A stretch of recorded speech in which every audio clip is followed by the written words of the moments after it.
El pasado 1 de febrero, fue compartido en internet un prototipo de GTA Vice City, creado para la PlayStation 2 bajo el formato PAL, el cual fue compilado el 1 de octubre del año 2002, pero sus archivos más antiguos, datan del 27 de septiembre del mismo año.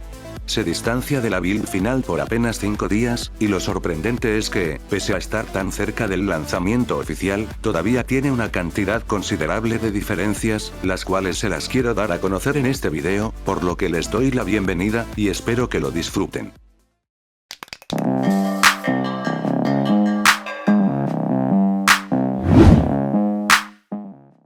El primer cambio está al iniciar el juego, pues en la intro inspirada en la Commodore 64, aparecía la fecha, 22 de junio de 1986, pero terminaron quitándola. Pasando a la intro del juego como tal, para este punto ya estaba casi terminada, pero en el fragmento donde se acreditan los diseñadores de vehículos, la escena que se usaba era de un paneo de la casa Swanco, y al final la cambiaron por una escena donde van Tommy y Mercedes en una moto. Y también cambiaron el color del resplandor que le pusieron al logo. De resto es lo mismo, salvo por un detalle, y es que la música era un poquito diferente. Les dejo primero el clip beta, y luego el de la versión final, para que los escuchen. Recomiendo usar audífonos.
Aunque la interfaz es prácticamente igual, la build beta se diferencia en que tiene una marca de agua en la parte superior izquierda, con la fecha de compilación, aunque se muestra con más detalles al pausar el juego.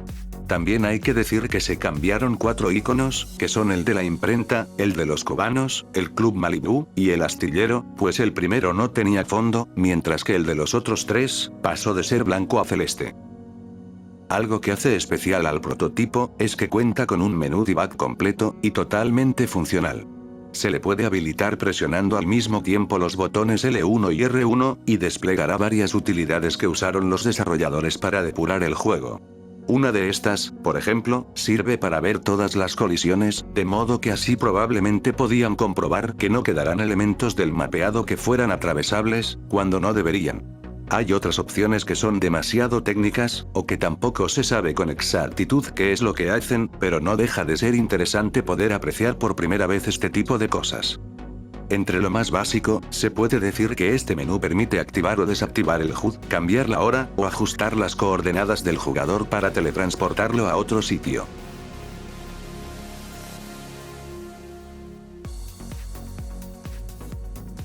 Usando un control secundario, y presionando al mismo tiempo los botones L1, L2, R1 y R2, permite acceder a otra página, que creo que muestra los modelos, texturas, colisiones, y animaciones que fueron cargados en la memoria, o son los que se están usando en ese momento.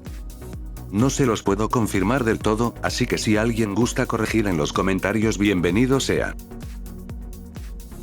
La otra parte del menú debug ya era conocida, porque se encontró en un script sin utilizar, en la versión de Xbox, y también se filtró en el lanzamiento de GTA Trilogy Definitive Edition.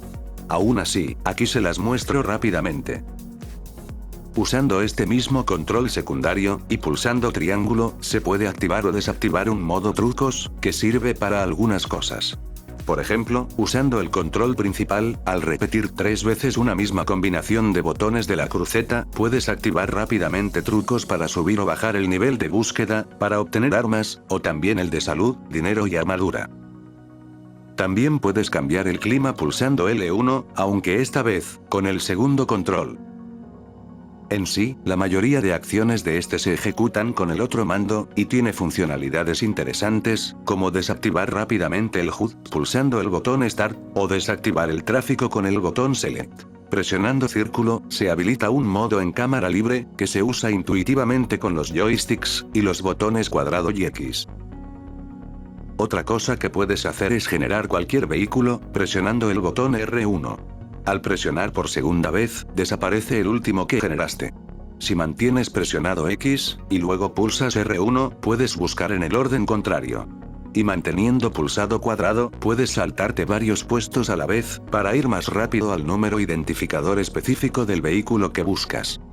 Hay una función similar para generar pickups, o recogibles de armas, y esta se activa con la flecha hacia abajo de la cruceta. Y la opción que es más útil sin duda, es la de poder acceder a cualquier misión del juego rápidamente, pulsando la flecha izquierda o derecha de la cruceta, en el mando secundario, al igual que los anteriores. Una vez escogida la misión, hay que presionar R3 para acceder a ella. El juego nos teletransportará a una coordenada muy cercana al inicio de la misión. Puede que en ocasiones no funcione, y eso depende de varias condiciones, pero para darles un ejemplo, no se pueden repetir las misiones del coronel después de haberlas terminado, porque su barco ya no está. En lo que más destaca la build beta, es en los vehículos, porque muchos tienen modelos o texturas que luego fueron reemplazados. El Comet es el ejemplo perfecto, porque su modelo anterior era muy parecido al que se terminó usando en las versiones de Xbox y la de móviles del 2012. Anteriormente solía tener matrícula, y también tubos de escape, mientras que el de la versión final no, por lo que técnicamente es ilegal. El Mesa Grande tenía un caballo en la llanta de repuesto, y otros rines. Una cantidad considerable de vehículos usaba otros rines. Este es el caso del Infernus. Lo mismo pasa con la camioneta Landstalker, pues antes tenía rines de GTA 3. Lo mismo pasa con el VF Injection. Este reutilizaba unos rines de GTA 3. Aparte de eso, el cigüeñal en la parte de atrás no giraba, como si lo hace en la versión final. El Regina era prácticamente lo mismo, pero tenía una insignia del fabricante encima del capó, y otras texturas en los faros frontales. Como es una build tardía, el Blista aquí ya no tiene subversión GPX, pero igualmente antes de la versión final, le quitaron la insignia del fabricante tanto en la parte trasera como en la frontal, y cambiaron las texturas de sus faros delanteros, y los rines. La furgoneta Moonbeam también era casi lo mismo, pero tenía unos rieles de corredera en la parte de atrás de los laterales. El Blue Dream Banger, que usa el modelo del Oceanic, tenía otros rines, mientras que el otro, que usa el modelo del Glendale, tenía una rejilla diferente en el parachoques frontal. La camioneta Sand King solía mostrar el logo de Rockstar en los laterales y en el techo, aparte de tener otros rines. En esta build está presente el antiguo logo que solía tener la furgoneta Top Fan, que ya era conocido por el manual de Brady Games, y que probablemente fue cambiado porque era muy parecido al logo de la película Top Gun, a lo que hace referencia. Las marcas que mostraba la Rumpo habían sido tomadas de GTA 3. Con el Coach se repite lo mismo que en el anterior, aunque para este punto solo reutilizaba una calcomanía de GTA 3. Las demás ya eran las finales. La furgoneta Pony iba a mostrar dos variantes de calcomanías, una de una empresa de electricidad y otra de una planta procesadora de pescados. Ambas fueron removidas para el juego final. El coche de policía ya tenía las texturas finales, pero usaba un esquema de colores blanco y gris. Es extraño, pero en general las tonalidades disponibles de muchos vehículos fueron cambiadas. Aún así, una versión más antigua del auto de policía también era blanca, aunque con franjas de otros colores. Lo mismo pasa con el Enforcer. Antes era negro y no verde. E incluso con el Maverick de policía. Estos colores me recuerdan a los de GTA 3. De todos modos, solo se le ve así cuando se le encuentra en el lugar donde aparece, porque cuando está sobrevolando la ciudad, o persiguiéndote, sí se ve con los colores de la versión final. La limusina de la banda Love Fist era blanca y no de una tonalidad café rojiza. El Jetmax cubano también aparece con otros colores. Y la lancha Squalo pasó por cambios en su alerón, y también se le removió el parabrisas. La Rancher tenía otras luces traseras, y también la insignia del fabricante en la parte de atrás. Y la variante del FBI seguía el mismo estilo de la Rancher normal. El Manana tenía otras texturas en los faros frontales, y también otra matrícula. El Esperanto tenía un capó con forma diferente. La PCJ600 usaba otras texturas. La lancha Spider también tenía un parabrisas que fue removido. Posiblemente hayan otros cambios mínimos a algunos vehículos más, pero realmente son muy pequeños. En cuanto a los personajes, no hay muchos cambios en esta build, pero entre lo que se puede mencionar, está el hecho de que la tía Paulette usaba un vestido amarillo, tal cual como la versión de PC, y en su artwork. En el caso de Phil Cassidy, era casi igual al final, pero le faltaban detalles a la textura de su pantaloneta. Rediseñaron un poco a la actriz que aparece en la cinemática de la misión, campaña de reclutamiento, para hacerla más sugerente, aunque de todos modos la volverían a censurar en la versión de PC, en la japonesa, y en la australiana. El encargado de las tiendas de armas, que hace referencia a Sam Hauser, tenía otro rostro. En sí, reutilizaba el mismo de GTA 3. Y a esta peatón le hicieron ajustes a su cuerpo, ya que antes era un poco más delgado. Fíjense que en la versión final usa más alta la pantaloneta. El uniforme de los SWAT fue cambiado casi en su totalidad. Antes eran de un tono azul más saturado. De Tommy no hay ningún atuendo beta, excepto por el outfit de golfista, aunque realmente la diferencia es muy pequeña, porque antes usaba guantes en las dos manos y al final solo en la derecha. Tampoco hay grandes cambios al mapeado, pero se puede mencionar algunas cosas, como que el Café Robina tenía una especie de letrero que fue removido. Se cambió el cartel con el que se promociona el evento Hot Ring, pues en la textura vieja, se usaba un logo diferente, que tenía un gran parecido con el de Hot Wheels. Además, los vehículos aparecían grises, y el texto destacando la hora del evento, era verde. También hicieron lo propio con la textura del cartel que está a la entrada del estadio. Aparte de eso, parece que antiguamente la calidad de la imagen era un poco mejor. Se le modificó un poquito el texto a uno de los carteles cercanos al aeropuerto. En la versión final dejaron escrito en mayúsculas el nombre de la ciudad de Dundee. Extrañamente, las puertas del centro comercial North Point se veían transparentes. Lo que se ve al fondo, es en realidad, una textura en baja calidad del interior del centro comercial, más conocida como LOC. Otras texturas también tenían mejor calidad en la build del 1 de octubre. Este cuadro de la mansión de Starfish Island es un buen ejemplo. Algo curioso es que las fotos de Candy, que aparecen en la mansión luego de completar las misiones del cine, se veían sin texturizar. Uno de los buses chatarra que se encuentra en la pequeña Habana, estaba sin texturizar. Solo pasa con este en particular, ya que hay otros buses en el mapa que sí estaban correctamente texturizados. Las animaciones que Tommy hace estando inactivo, cuando sostiene un arma con ambos brazos, no funcionaban en este prototipo. Y la animación que hace la bailarina, cuando entramos a la sala del show privado, en el Club Pole Position, empezaba al momento que Tommy va entrando, a diferencia de la versión final, donde se ajustó para que inicie una vez que se sienta. La animación es la misma solo que no está sincronizada. Esto hace que en la beta termine mucho antes, y se quede un rato sin hacer nada, mientras que en la versión final termina como debe ser. Este tema de las animaciones que no funcionan correctamente o no están bien sincronizadas, sumadas a detalles como la vestimenta de la tía Paulette, sirven para confirmar algo, y es que la versión de PC, probablemente fue basada en una build muy cercana a esta, de tal vez unos días después, y los cambios de última hora no se hicieron allí, por lo que estos errores permanecieron, y no se trató de algo originado en el port. Retomando el prototipo, hay que decir que dos armas cambiaron sus velocidades de recarga. La primera es la M4, en el modo en primera persona, y es que antes el tiempo de espera era casi nulo. La otra es la escopeta, aunque en esta se nota más que nada en el efecto de sonido de recarga, que estaba ausente. Escuchen.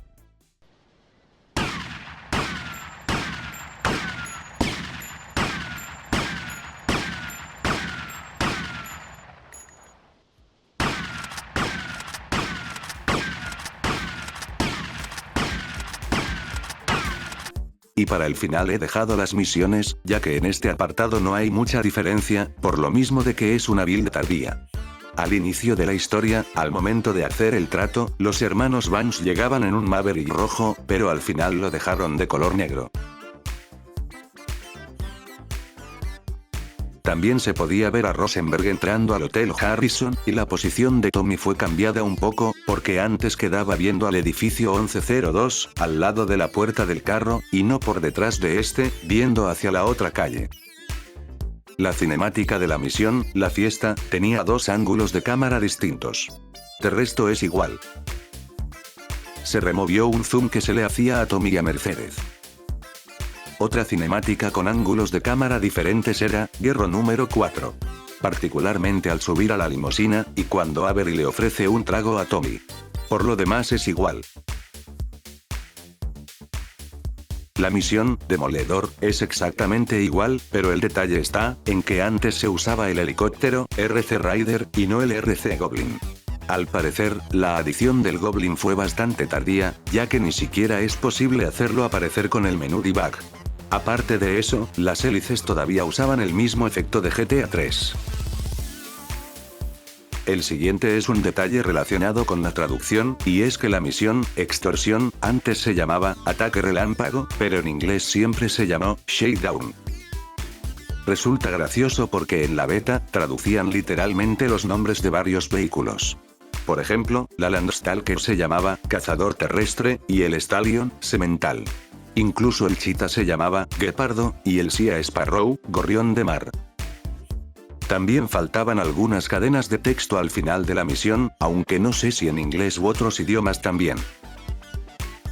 Y el detalle más importante de Extorsión, es que para la versión final, hicieron que se te quite el nivel de búsqueda al superarla, porque en la beta sí terminabas con 5 estrellas.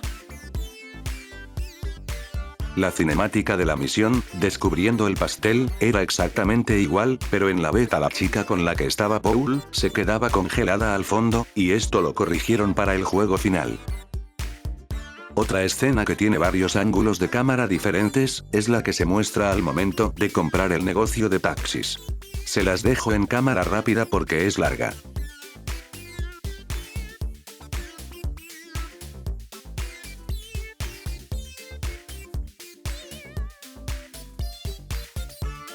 Lo mismo aplica en la misión, Liquida al cobrador. Esta misión en particular sí tiene otra diferencia, y es que anteriormente, te mostraban en el radar y el mapa, las ubicaciones de los negocios que la mafia iba a saquear. En la versión final solo puedes ver el icono que indica la posición de los enemigos. La cinemática de la misión, Carne de Cañón, es otra de las que fue modificada un poco para la versión final.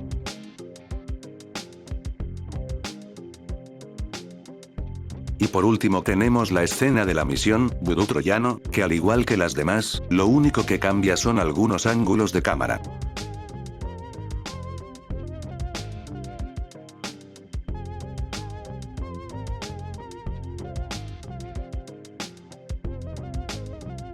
Eso ha sido todo, espero que el video les haya gustado mucho, y si fue así, por favor no olviden dejar su like, comentar, compartir, suscribirse y activar la campanita en caso de que aún no lo hayan hecho. Nos vemos pronto con más.